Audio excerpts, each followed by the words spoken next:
2 जनवरी 2026 का दिन था। एक महिला किचन में काम कर रही थी। उसका एक बेटा रो रहा था और वह उसे बार-बार चुप कराने की कोशिश कर रही थी। और वह चुप कराने के बाद देखती कि उसकी एक बेटी थी 6 वर्ष की, वह नज़र नहीं आ रही थी। जबकि उस महिला अपनी बेटी को कई बार आवाज़ दे चुकी थी और पहले जब भी एक आवाज़ देती थी, उसकी बेटी दौड़ी हुई चली आती थी माँ के पास। लेकिन अब इस बार कितना बार भी आवाज़ दी, लेकिन उसकी बेटी नहीं आती। उसकी माता कभी ज़्यादा परेशान होती है और जब इधर-उधर देखती है घर में तो पता नहीं चलता है।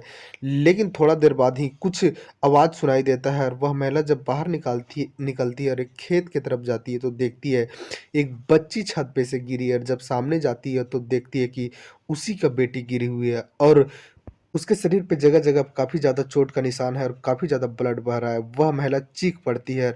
कई लोग जब चीख सुनते हैं तो वहाँ इकट्ठा होते हैं और फिर उसे हॉस्पिटल लेके जाते हैं, लेकिन डॉक्टर उसे मृत घोषित कर देते हैं। पुलिस को खबर किया जाता है, पुलिस आती है और जब आस-पास के लोगों से पूछताछ करती है तो जो कहानी सामने निकल के आता है, वह कहानी सुनने के बाद सभी के पैरों तले ज़मीन खिसक जाता है कि एक व्यक्ति 6 साल के बच्ची के साथ इतना दरिंदगी कैसे कर सकता है? लेकिन सच कुछ और ही था। कहानी को पूरा सुनने के लिए वीडियो पर बने रहें। हाँ, तो नमस्कार, आप देख रहे हैं द रियल क्राइम और मैं आपके साथ रंजीत गुप्ता। अगर हमारा मेहनत पसंद आए तो वीडियो को लाइक करें और चैनल को सब्सक्राइब करें।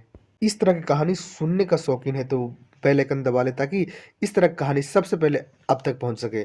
उत्तर प्रदेश के बुलंद जिला में एक इलाका पड़ता है सिकंदराबाद। वहाँ एक व्यक्ति रहा करता था जिस व्यक्ति के 2 बच्चा होता है, एक बेटा जो कि 2 वर्ष का होता है, एक बेटी जो कि 6 वर्ष की होती है और जो व्यक्ति होता है वह दिहाड़ी मज़दूरी किया करता था और उसकी पत्नी हाउसवाइफ़ थी, यानी कि घर के काम-काज किया करती थी और अपने 2 बच्चे को ध्यान रखा करती थी। लेकिन 2 जनवरी 2026 का दिन था, महिला शाम के वक़्त घर में खाना बना रही थी और उसका एक छोटा बच्चा था, वह रो रहा था और उसे बार-बार चुप कराने जाती थी। जब चुप कराती थी और फिर काम में आके बच जाती थी, फिर रोने लगता था। फिर वह महिला परेशान हो जाती है और अपना बेटी को आवाज़ देने लगती है कि 6 साल की जो बच्ची थी वो आएगी, इसके साथ खेलेगी, इसे चुप कराएगी। लेकिन महिला कई बार आवाज़ देती है और उसकी बेटी नहीं आती है। लेकिन पहले जब भी आवाज़ देती थी 1-2 बार, उसकी बेटी दौड़ी हुई अपनी मम्मी के पास आ जाती थी। अब यह महिला करीबन 10 मिनट तक इधर-उधर अपने बच्ची को देखती है, कहीं उसकी बच्ची नहीं मिलती। लेकिन कुछ देर के बाद ही कुछ गिरने का आवाज़ सुनाई देता है। वह महिला घर से बाहर निकलती है और बगल में एक खेत था और वह खेत की तरफ जाती है, देखती है कि एक बच्ची ज़मीन पे गिरी हुई है और उसके सामने जाती है तो वह बच्ची काफ़ी ज़्यादा लहूलुहान थी। जब उसको पलट के देखती है तो वह हैरान हो जाती है इसलिए कि उसी के बच्ची थी और उसके शरीर से काफ़ी ज़्यादा ब्लड बह रहा था। वो उसके चीखें निकल जाता है और कई लोग जब वह चीख सुनते हैं तो आस-पास के लोग इकट्ठा होते हैं और सारे लोग मिलकर वह बच्ची को हॉस्पिटल लेके जाते हैं। लेकिन वहाँ डॉक्टर उस बच्ची को देखकर मृत घोषित कर देती है और फिर अभी तक उसकी माँ को लग रहा था कि बच्ची छत पे से गिर गई होगी, इसीलिए इस तरह हुआ। लेकिन जब डॉक्टर एक खुलासे करती है कि इस बच्ची के साथ दरिंदगी हुआ है, इसके साथ कोई ज़बरदस्ती दुष्कर्म किया है, तो फिर यह जो वहाँ जितना लोग इकट्ठा थे, सभी लोग पुलिस को खबर करते हैं। पुलिस आती है और उस बच्ची के माँ से पुलिस पूछताछ करती है, तो उसकी माँ वही बोलती है कि साहब, हम तो किचन में खाना बना रहे थे, हमारा एक बच्चा रो रहा था, उसे हम चुप कराने जाते थे और फिर काम करते तो फिर रोने लगता था। जब हम अपने बच्ची को आवाज़ देते हैं तो वह नहीं आती है और कुछ गिरने का आवाज़ आता है और हम जाते हैं बाहर तो देखते हैं हमारा बच्ची गिरी हुई है।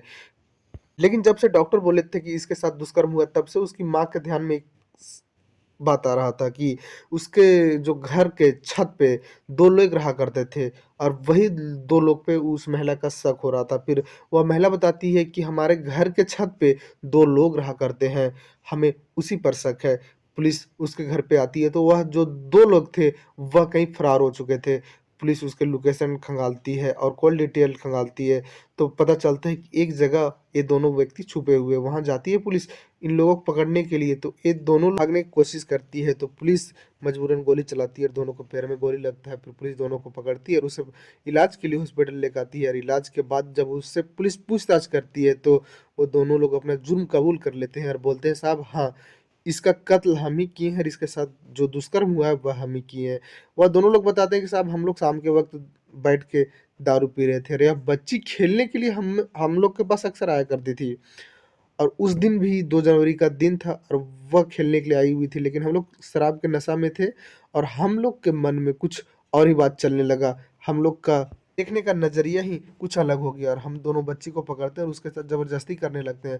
वह बच्ची चीखने लगती है तो उसका मुँह दबाते हैं और उसके साथ दुष्कर्म करते हैं। जब दुष्कर्म किया हो जाता है तो हम लोग को लगता है कि बच्ची जाके बोल देगी और हम लोग को कहीं न कहीं फिर पुलिस कोर्ट कचहरी करना पड़ेगा। इसलिए इस बच्ची को मार दो और यहाँ से फेंक देंगे तो किसी को पता नहीं चल पाएगा कि यह बच्ची के साथ कुछ हुआ है और इस बच्ची के गिरने इसकी वजह से मौत हुआ है।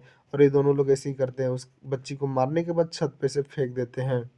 लेकिन वह महिला जो थी उसकी माँ वह उसे हॉस्पिटल लेके जाती है। जब वहाँ यह डॉक्टर यह बात बोलते हैं तो फिर ये लोग को फिर यकीन होता है और पुलिस को खबर किया जाता है। पुलिस इन दोनों को पकड़ के थाने में बंद करती है और इन लोग के बयान के हिसाब से एक चार्जशीट तैयार करती है, मामला कोर्ट भेजती है। लेकिन आप लोग को बता दें कि यह जो बच्ची के घर वालों थे वह कहीं और से यहाँ कमाने के लिए आए हुए थे सिकंदराबाद। अपने बच्चे के अच्छा परवरिश के लिए, अपना अच्छा सेहत के लिए ये लोग कमाने के लिए आए हुए थे। लेकिन यहाँ किसी का गलत नज़र लग जाता है और इस बच्ची के साथ ऐसा करते हैं जो कि एक पुरुष जात को शर्मसार करने वाले ये लोग काम किए। 6 साल के बच्चे के साथ इतना बड़ा दरिंदगी करने के बाद भी इन लोग के सज़ा देने में भी जो जज थे वह काँप जाते। इसलिए कि इसमें 2 पक्ष का वकील होते हैं और दोनों पक्ष अलग-अलग तरह का बात करते हैं और जिसका पल्ला भारी पड़ता है वही केस जीतता है। यानी को यहाँ जो बेगुनाह होता है वह भी कभी-कभी सज़ा पा लेता है और जो गुनहगार होता है वह भी छूट जाता है। तो वकील जो चाहेगा वही होता है।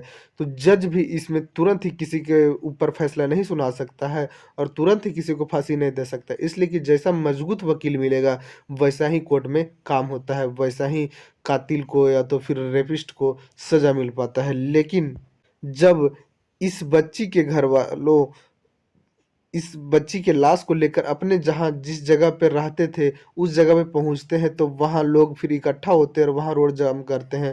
वहाँ प्रशासन आती है और जल्द से जल्द इस बच्ची के रेपिस्ट और कातिल को सज़ा देने की वादा करती है। अब इन कातिल को जज क्या सज़ा देती है, लेकिन इन कातिलों को जल्द से जल्द सज़ा मिले और कड़ी से कड़ी सज़ा मिले, तभी कई और लोग इस तरह से काम करने से कतराएँगे। इस कहानी में इतना ही। जय हिंद, जय भारत।